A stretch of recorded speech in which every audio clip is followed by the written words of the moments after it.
Sinten kalih Pak Yono. Kalih Pak Yono sing anake Pak Sukri riyen kono. Oh. Wingkinge Pak Teguh. Heeh. Nggih. Dong golek manuk. Tuku manuk. Lha kok kembas kalian iki nom-nom iki anakan niku. Udah gawa. Mumpun niku loro niku. Oh wis ana kabeh kowe. Tuku kalih kula. Oh kowe itu Ndas ku. nggih. Karena nek Pak Yono. Ngrajek mriko. Teng selak. Nganu nggih ngopi kula damel kuwi. Kopi. Kopi. Jarang wae. Jarang. Nggih. Kopi ki dadak nggodhog.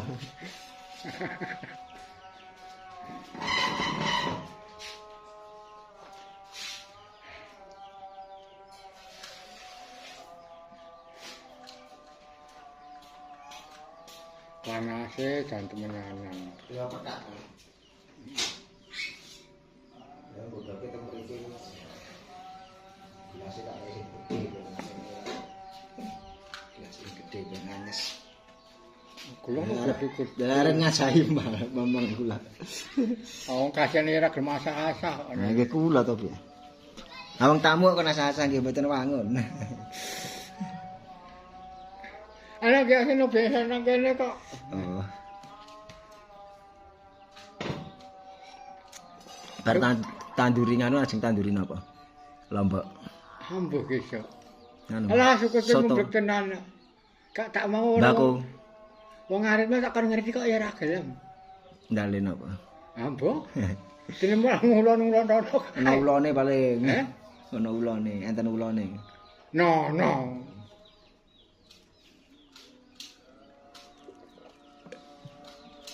Nek menawa enten ulone dawa wegah ngaripi. Kadeke kan wis weruwi nek nang wangang nek. Terus wegah mriku.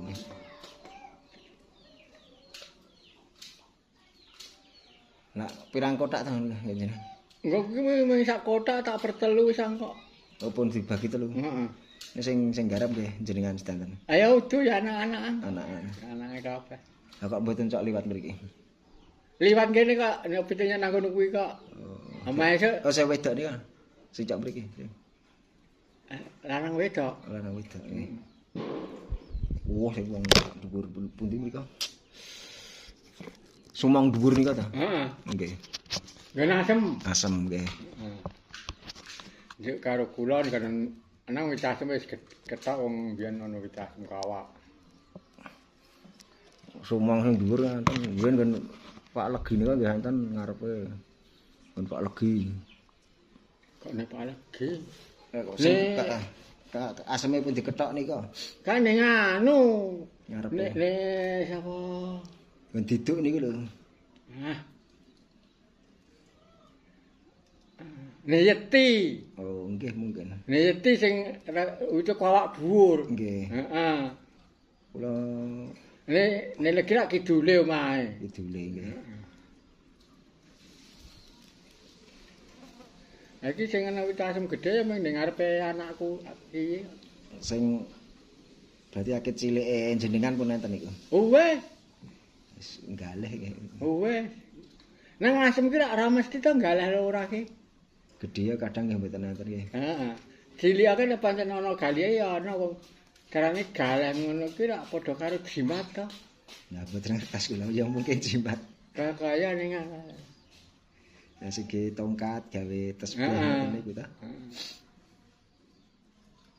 Wong kuwi sing carane sing ngisore wit kuwi diketok ya nono ki. Ora ana gali. Ora ana ki. Ya Sing sing mriki wit. nggih sing mriki. Jari diduk anake Pak Legi. Heeh. Piye di aseme gedhe wis pirang-pirang taun ana gali ya ora. Ora ana wis sithik ngono wis mbur jleret tok ngoten. Njarate manggon mingang nek wis didik. Nek ndure anakku kae sing negalihe. Pun diketok. Wes, nang njuk turahane iki pang iki ana sing kalane iki wis gedhika mburu. Nek dongklake ija. Nek mbok wani yo dongklak mbora. Jan sing goleh kabeh ki nek nganu kuburan Kali Tengah, Kidul Kali Tengah kae. Iya, nggih. Kowe dan Saking- kabeh sawet gawe kabeh. Napa saking suwene napa pripun nggih? Ora mesti. Ora.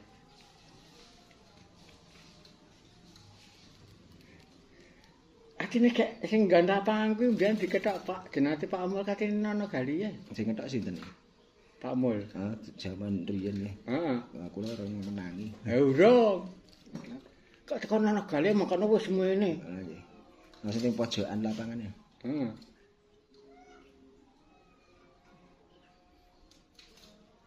Apa mergo lemahin apa pripun nggih? Ora tenasan. Rencana asale Ten asale ra ono ora galian. metu. Jadi ora mergo Oh nek mbiyen ki ndong goleki kok gale asem ki kok. ora mergo tandurane ngoten lho Mas. Heeh. Enggak ku sing kebon wetan sing dituku jenate Pak Ali ngene diketok dilesung. Kayak nono gali iki. Gamel nganu lumpang. Heeh ge ndeploki aren kae. Nek mbiyen rak deploki. Nggih. Nek saiki do ndeplok wegah.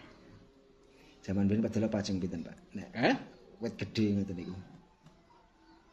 Ning payu 300 apa pira to? Sing 300 dit biyen iki.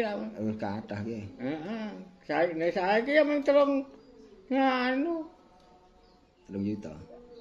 Saiki ya mung padha karo 3 kilo kuwi. Biyen 300 kan. Padahal pinten gedhe.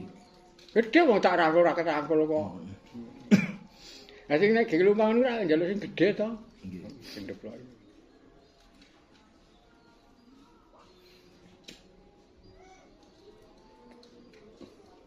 Nek sono keling malah mesti galih nggih. Heeh, nek sono keling. Mesti mbok 6 urung suwe Apa ngoten. kae nggih sak wis rada gedhe niku mesti ana galian nek sono. Nek asem kok beda. Nek asem kuwi jan sing nyal.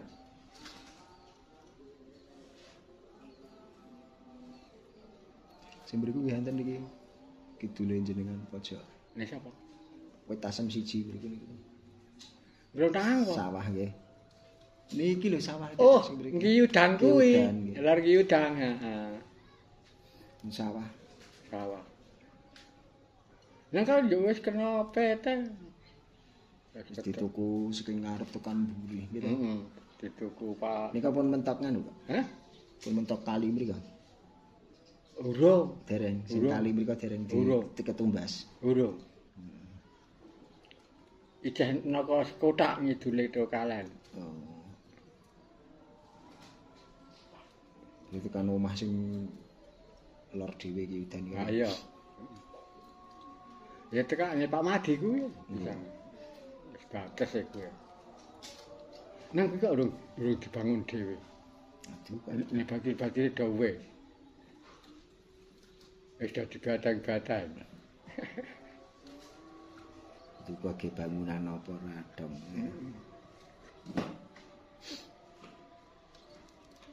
Iya karang duwite ya akeh kembarang. Duit ya miliaran kok gitu Pak. Jenengan ra jenengan mboten melu ke nganu. Kelang sak sanga ora oleh kok. Iya ra oleh. Bengkok nggih. Nek gone dhewe ya melu ketet. Hah, ora oleh lho ra. Ya mboten olah mriki dan memang nggih.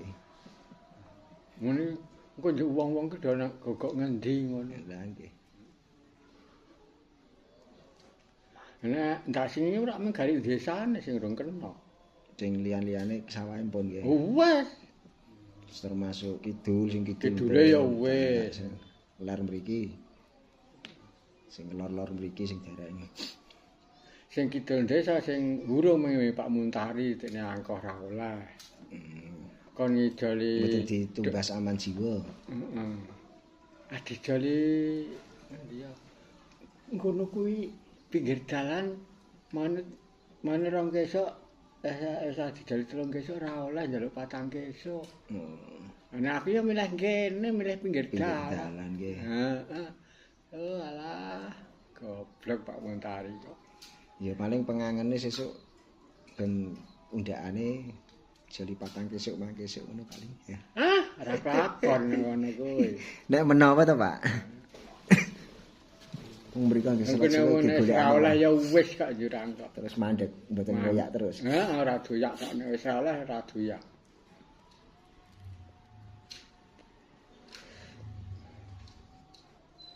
Kuwi sing klurang dak singi sing wit iki sing kae ra didol jekne Kucir Mahmud ngisor dhewe ka didol ya yo ra payu ki wong keletang dhuwure. Kenging dalan mbek anten dalane. Heeh. Keletang patang kota. Acara sing patang kota nis kaya nis sing kedol. Nek menara nika melu pundi nika? Menara sing dhuwur nika. Kan ki Yuda. Yudan nggih. Heeh. Melu majak singi. Nang gangkono ka rung do kena Bu. Kaya kok burung ngono. Kira suwe entek. Entak. Wis lek ngilon mriko wuton-wuton derek. Nek lor ki udang wetan ki udang. Lor sanggrahan nika lho, Pak. Heeh. Nika melu pundi nika?